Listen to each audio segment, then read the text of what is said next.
Morning everybody from sunny Greece, my favourite place in the world, it has to be said. I'm on the mainland in, sorry, I must move so that you're not blinded by the sun. It's the early morning here. I'm on the mainland in a beautiful little village just off the coast outside of Athens, off the beaten track, and it really is a little piece of heaven on earth. But the reason for this blog is not to discuss the merits of Greece or investing in the rural areas that need the money most. That's a whole different discussion.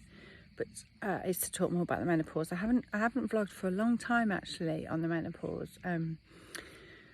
Gosh, why is that? Well, I'm not sure. I think COVID hit us all in different ways, and there was definitely some kind of apathy and couldn't be bothered, and a retreating into of one shell and putting one foot in front of the other. But also a lot of my energy actually has been going on retraining as a soul midwife and finding a new purpose and direction in my life. Soul midwifery, for those of you who don't know, who's may not have heard of the term, is you have a midwife that brings the soul into the world, a midwife when we have babies, and there is the concept of a soul midwife that helps a soul depart the world. So my focus is very much on emotional support to people with an end-of-life diagnosis, and to their families and to their loved ones. And what does that mean? Well, it means whatever it needs to mean for them.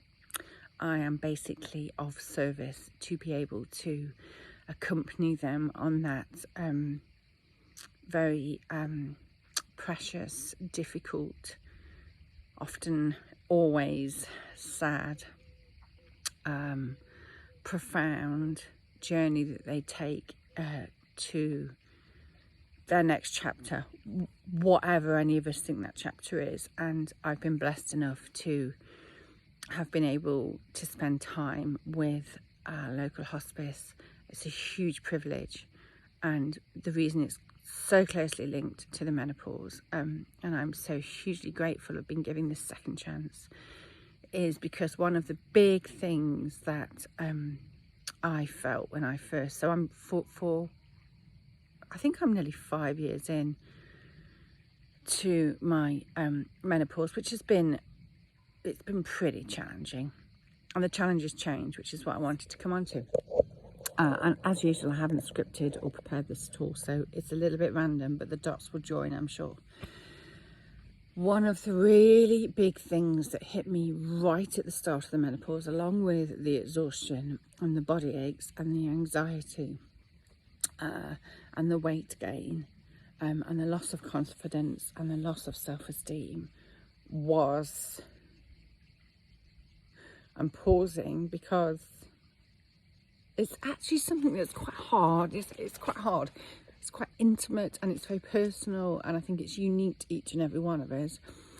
But there's this question that gets raised in your mind, or certainly got raised in my mind, of, you know, what am I about? What is my purpose in this world? What value am I in this massive bigger picture? And I think there's something about mortality that kicks in.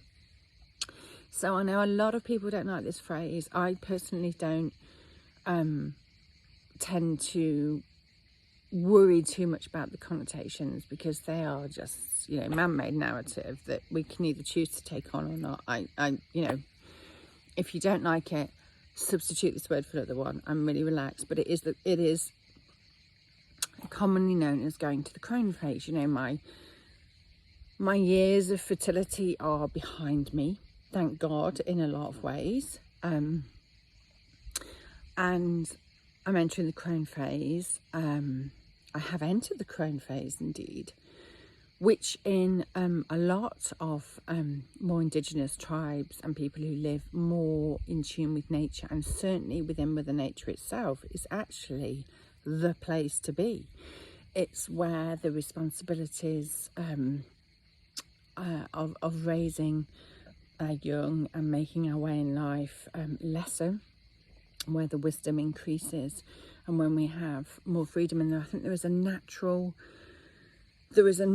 cycle you know, that means we are seeking that purpose and that value, and very often, gosh, more times than I would like to say. Look, I'm still nearly in. Look, every time I do a vlog, I nearly cry, don't I? Okay, so I'll try not to cry.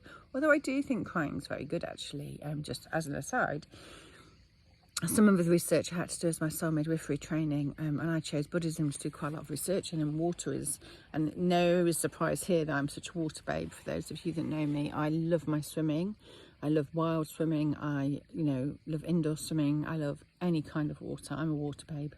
And it's very cleansing and purification. And so in Buddhism, you know, water is very much about washing away, you know, washing away the thoughts. And if you think about from Taoism, you know, the ancient Chinese philosophy, you know, water, flowing water, you know, is the softest of materials, yet it can erode the hardest of rocks. Water will always find a way around. Flowing water is healthy and beautiful. Stagnant water is toxic and festering.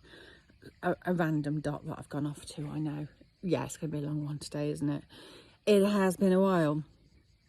And now this menopausal woman is losing her train of thought. So back to where I was, which is something that I felt very deeply and is quite difficult to articulate, is this sense of value and purpose that I have really felt I need to make in this world. And people say, well, you know, Nick, you've had a great career, and you've raised a family, and that's been, you know, of real value and purpose. And it's really interesting because, you know, I adore my kids. I have completely, utterly committed myself to them. But, you know, they are getting to the age where my children aren't little babies anymore. You know, they are, they're becoming their own people. They are establishing. My very gorgeous friend said to me, you know, that's the thing with parenting. You need to give your kids the foundations to come back to, but also the wings to fly. And my kids are getting to the stage where they are growing their wings to fly. And, you know, a lot of people talk about this as, you know, the empty nest syndrome and all the rest of it, but there's something far deeper here that I think the menopause brings up, which is around that need of needing to feel of value and of purpose to something greater than myself and outside of myself. And soul midwifery and working with people at end of life, and I say working, it's not work in any way, shape or form. It's a love, it's a joy, it's a privilege, it's a gift to be able to spend that time and to feel that you may have just made one tiny bit of difference by being able to stay in that space with people who are at their most vulnerable, and you know, the caregivers and the nurses and the doctors and all of the people in any, you know, way that contribute to anybody, any human being at their most vulnerable, are just, you know, they're the most massive role models I've ever had. And there is a real irony, you know, that based on societal standards, you would say the most value I created in my life was in monetary terms when I had a career as a management consultant. And in personal terms, you may say is in, you know, a marriage and raising a family, and hopefully 3 great individuals that are gonna do their bit to make this world a little bit of a better place as they go through their own journey. But actually right now at this point in my life, I would say the greatest value by far, putting my family and my children on one side, but the greatest value by far, I think it feels that I am able to give, is what I do right now with my soul midwifery. And there is an irony that does not escape me that says that the dichotomy in society that views my kind of external success would be that as, oh my God, how much money did you earn and what kind of life did you have when you had your career as management consultant, which just pales in comparison to what I think the value that is created by being able to hold somebody's hand in their darkest hour. Anyway, menopause. So in the early days, you know, and it's it's like wherever you are, right, feels the most important thing, and things fade over time. But in the early days, the exhaustion, the anxiety, the weight gain, the body aches, the disengagement with life, the lack of motivation, the just need to withdraw to a darkened room and pull covers over my head was just so strong for such a long period of time. And then through, you know, wonderful support network, both of, you know, loving friends and family, but also some very, very direct and understanding and well-informed medical interventions. I always talk about an endocrinologist. I do not understand, and I will always fight as a society. You know, if you've got a bad heart, you go and see a cardiologist. Well, you know what, if your hormones are out of balance, I really think we should all be going to see an endocrinologist, because they are specialists in hormones and they understand them, you know, beyond a shadow of a doubt. But all of that has moved on. I don't, you know, because now, you know, I have my HRT, I have my vitamin supplements, I have changes to my lifestyle, you know, I have far more time.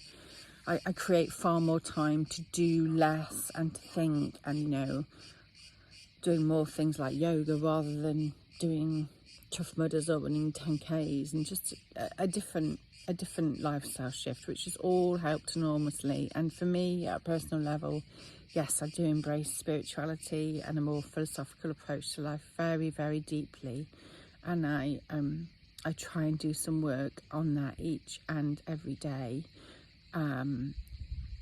But what I have found, and I think it's the part of the menopause, oh God, it's taken me, look, I'm just looking, it's taken me 11 minutes to get into the really important part of this vlog, is the hormonal depression or the menopausal crashes. And this is, for me, when my estrogen drops really low. So even though I have HRT, you know, I don't have periods anymore, right? So I don't know where I am in the cycle. And it's all very erratic.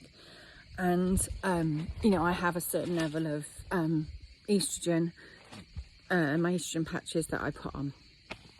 And they help enormously. But there are times in my cycle, and I don't know until I'm in it, where my very low level of natural estrogen falls away. There's not that there's much of it left, but it falls away completely, and therefore I need extra from my patches. But I don't know when that is until it happens. And what happens is I enter into just a complete meltdown. And what I've observed is that my perception of reality completely alters. And I'm very sad. You know, I will be in the middle of a supermarket and I will just be sobbing. I mean, sobbing. I cannot accept the reality, the evidence that I'm presented with.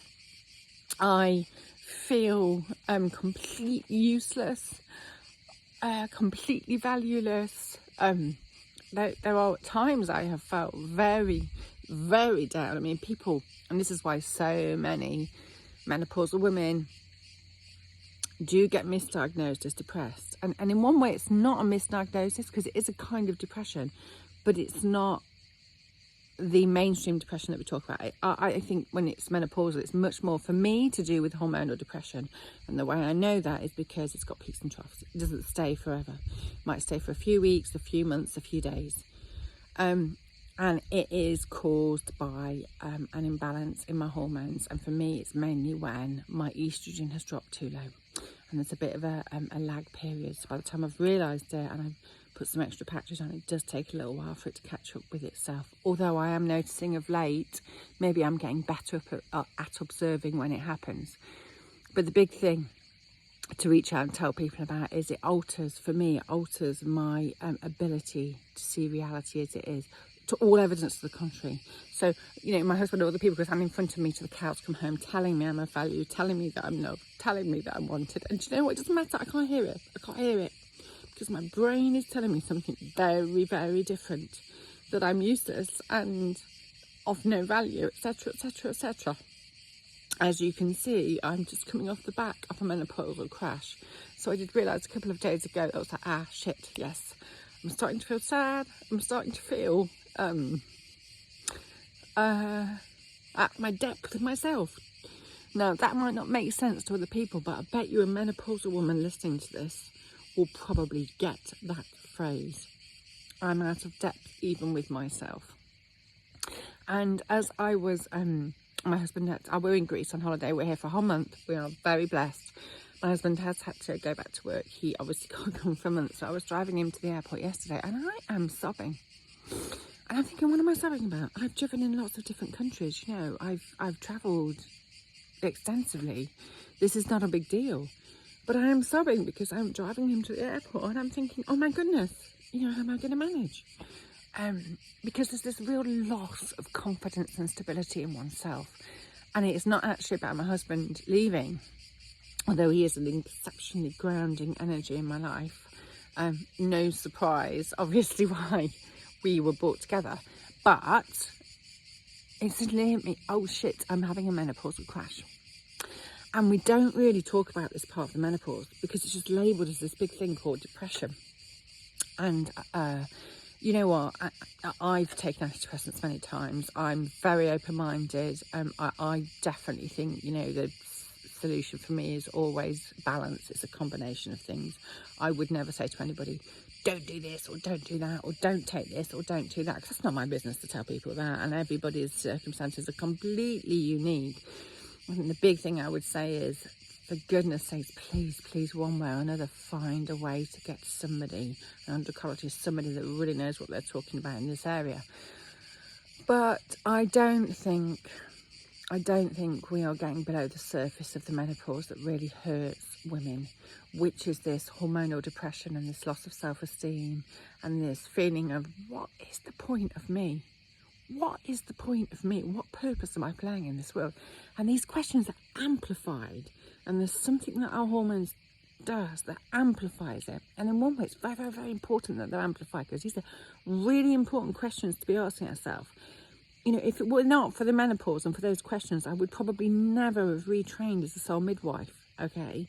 But it is not easy. And for women without the support, that, you know, my support not only gives me support, but they empower me and they educate me so that I can manage my own symptoms better. But I don't think we're talking about this very nuanced and sophisticated and deeply seated part of the menopause, which is actually where a lot of the real I'm searching for a word, menopausal, searching for a word. It's where a lot of the real heartache, I think, is a good way to describe it. And of course, because of that, a lot of menopausal women just don't talk about it, because how can they talk about it? How can you find the words to describe this feeling of being what in this world? And there's grief that's wrapped up in here, grief of who you used to be, grief of all of it. You know, my biggest grief, I'm calling it hair gate at the minute. I am grieving over the fact that my hair no longer grows. It just breaks off, and unless I put it up, it just looks like a bag of shit.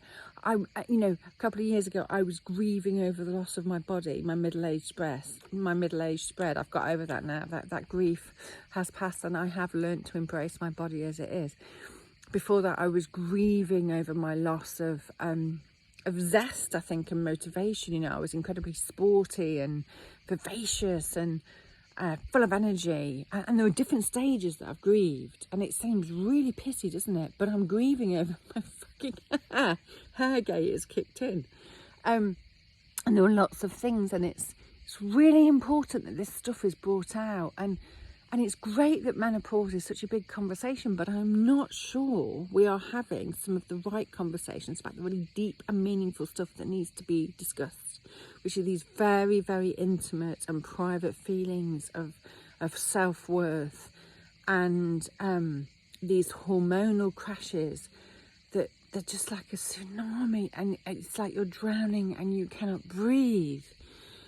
And we need help with them. You know, there's no mistake. I do not believe that there is a coincidence between the rise in suicide rates in menopausal women and the menopause.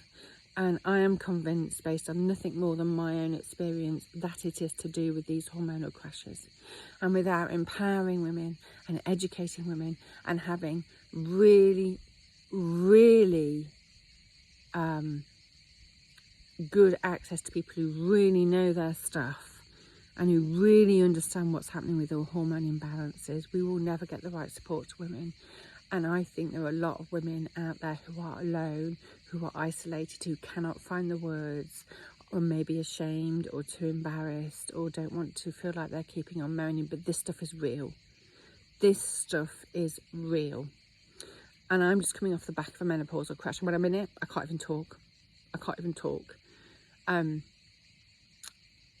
And I'm going to stop because I've been talking for 20 goddamn minutes. I don't even know if YouTube will allow me to upload something so goddamn long. And if anybody has stuck with this to the end, well bloody done. Maybe maybe you need to get out. What? That's a joke. That is a joke. As ever, I just hope that these random thoughts make sense to the people that need to hear them. And the point to this is hormonal depression is real, menopausal crashes are real. For me, it is definitely a drop in the estrogen that causes it. It is peaks and troughs. The menopause is not just one thing, it does change, and we are still not getting the right level of deep, professional, deep, knowledgeable research and support to women. We're not, and we're still not having the deep enough conversations. And if nothing else, please, please, please allow my thoughts to drop somewhere to create a ripple that creates thought, that creates an action, that creates a change. Okay, lots of love. Bye.